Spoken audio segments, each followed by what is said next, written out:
My mother and father divorced when I was young. They had an accident baby together after my mom remarried, which rocked that marriage apart. That baby was my little sister. I absolutely adore my sister and I love her so much. She was sweet, kind, and very optimistic about everything. She died abruptly in an accident 4 years ago at only 14. It was tragic. She drowned in while she was with my mom on a vacation. Do you know how people say the firsts after death are the hardest? They don't account for when there's no first to be had. When they should have been getting ready for prom but never will. It's a completely different pain. We decided to have her ashes put in necklaces all of us have. My mom and I were talking about it. We were both drinking. And she slipped that the bit of ashes I carry that I thought were my sister's were just regular ashes. Burnt wood. She already poured out my sister's ashes without me or my brother in the plot she bought with my stepdad. She couldn't fathom my rage because to her, the sentiment and emotions are the important aspects, not that it's physically my sister. My anger is prompted by the lies and the fact those sentiments and emotions are attached to something not my little sister, and I had no idea she cast her ashes on a plot she wouldn't have cared about. I screamed at her to get out of my house, locking the door behind her and calling up my stepdad to pick her up. I threw the necklace out the window to the front lawn, then regretted it and tore it out of her hands when she picked it up. As she would say it, I made a scene and embarrassed her. I kept screaming and calling her a liar whenever she tried to explain herself or get back inside. I was threatening to call the cops on her when my stepdad finally showed up and took her away. He called me the next day and left a message saying that he wanted to talk about what happened and how he understands why I'm angry and hurt. He just wants to talk. But I need to talk to my mother too about this because she's a grieving mother and my sister's death was a huge blow to the entire family and everyone is trying to regain our bearings still, so some kindness is needed. All I can think of right now is my mom's heartbroken face as I ripped my necklace with my sister's ashes out of her hands, or the way she turned away from me crying as my stepdad ushered her into the car. I called her names.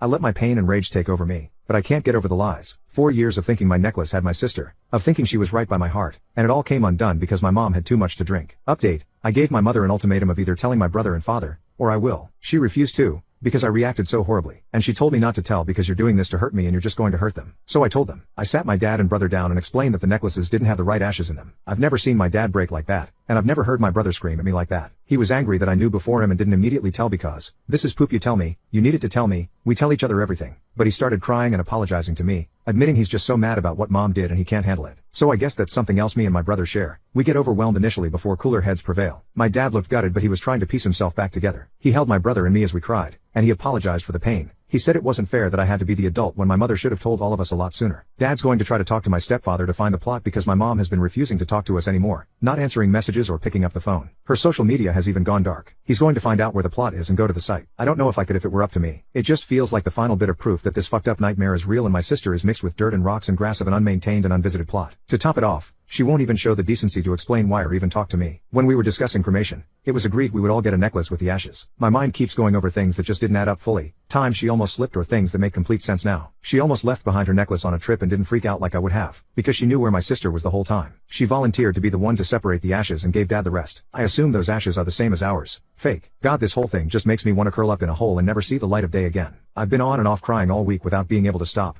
or just so angry I could scream. In the middle of my damn workday and suddenly I'm rushing to the bathroom to hide the fact I'm breaking all over again because I can't stop my thoughts. I quit smoking after my sister died but I picked it right back up again. My dad has been calling me every day to check in on me and remind me of how much he loves me and how much my brother loves me. I think he's afraid. My brother has come over each day since the talk with his girlfriend to make sure I eat something. I don't know how to end this post. I feel lost and like I don't know anything anymore. I feel like a burden because my dad and brother are both dealing with the revelation too, but they're clearly thinking of me and checking in on me. I'm going to look into grief counseling, but the therapist I saw after my sister died isn't practicing anymore and my insurance isn't accepted by a lot of therapists. I try to remind myself that my little sister wouldn't have minded so much becoming woven into a tapestry of grass and flowers and that I can visit her once we know where she was cast and make sure her sight is always beautiful.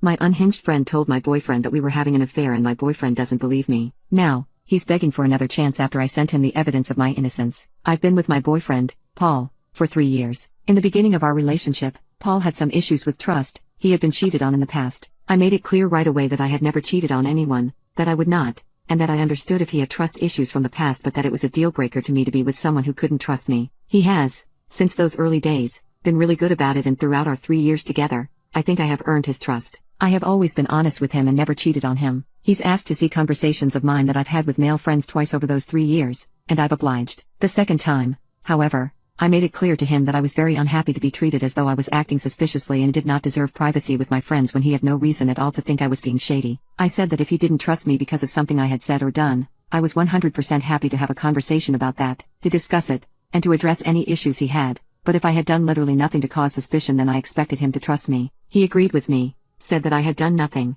and never asked again. Once of those conversations he asked about was with my friend Roger. Roger had, 2 years before I started dating Paul, confessed feelings of love for me. I told him I wasn't interested, and that was that. By the time I was seeing Paul, I had absolutely no reason to think things were anything but platonic between Roger and myself. A week ago, Roger and I got together for coffee. Again, I want to stress that before this happened I had literally no reason at all to think he had held on to those feelings. At the cafe, Roger suddenly went on this impassioned monologue about how much he still loved me, how Paul was a terrible boyfriend and I should dump him and be with Roger, how loyal Roger was, how perfect we were together. I was pretty much silent through this whole speech because I was so surprised and uncomfortable, but when he stopped I told him that I loved Paul, that I was absolutely not leaving Paul, and that I needed to go home immediately. I was shaken up by the whole thing so I took my time getting home to calm down. But, by the time I got home, I found that Roger had sent a long, utterly insane FB message to Paul detailing how much he loved me, that we were destined to be together, and heavily implying, but not outright stating, that Roger and I had been carrying on an affair for weeks. I don't know why he did this. I have no explanation. Paul believes it completely. He has listened to my explanation of things, but thinks I am lying. He doesn't want to see me or talk to me at all anymore. I'm completely devastated that Paul would believe this FB message over me. I'm horrified that my relationship with him has ended like this. I'm embarrassed that now I'm being seen as a cheater and a SLT who slept around on Paul. I'm utterly hateful toward Roger. It's been a week and I can't convince Paul to talk to me. I know he had those trust issues in the past but I really believed we were long past them. Update.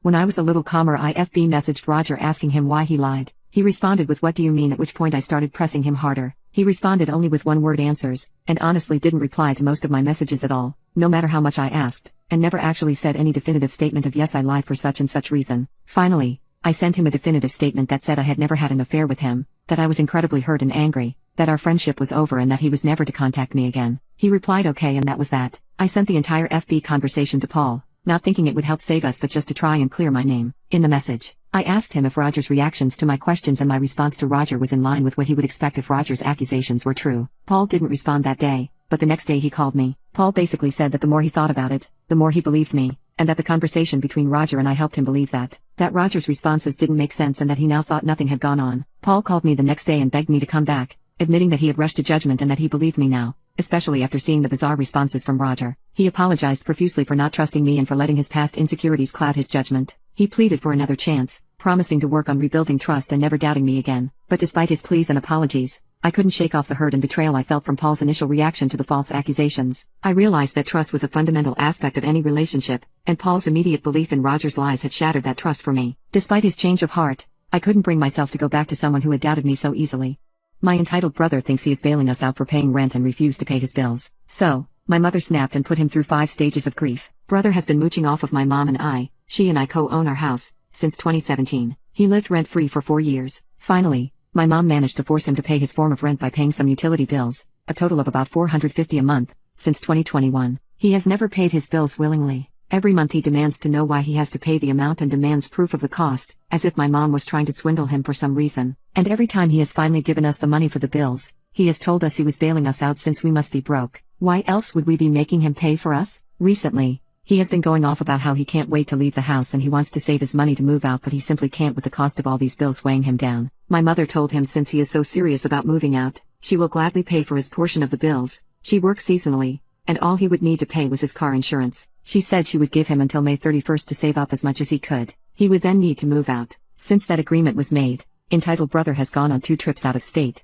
One was a 4-day bachelor party in New Orleans, has gone to poker nights with his friends multiple times, refuses to so much as wash a dish, and leaves a greasy mess wherever he goes in the house. Meanwhile, my mom has worked 6 days a week to make enough money to cover his expenses. And yet, entitled bro hasn't thanked her once. Every time she asks him to do the simplest task, he ignores her or claims he forgot despite how often she reminds him. Today, she finally snapped. His one bill that he's responsible for was due 4 days ago and he never paid her. She texted him and reminded him verbally many times. She asked via text one last time today and he finally responded by asking her to give him a receipt so she can prove his insurance cost what she claimed it cost, and he never sent the money. She lost it and said she is sick of catering to him without so much as a thank you. She said she wants peace and he is no longer worth the trouble she goes through. She said she is removing him from the car insurance tomorrow and that he no longer has until the end of May to move out because now he is 3 weeks. That's it. She's threatened to kick him out before, and hasn't gone through with it yet, but this time felt different because I have never seen her go nuclear like that before, and entitled bro must have felt that same way because he went through the 5 stages of grief about 100 times during that fight. He screamed,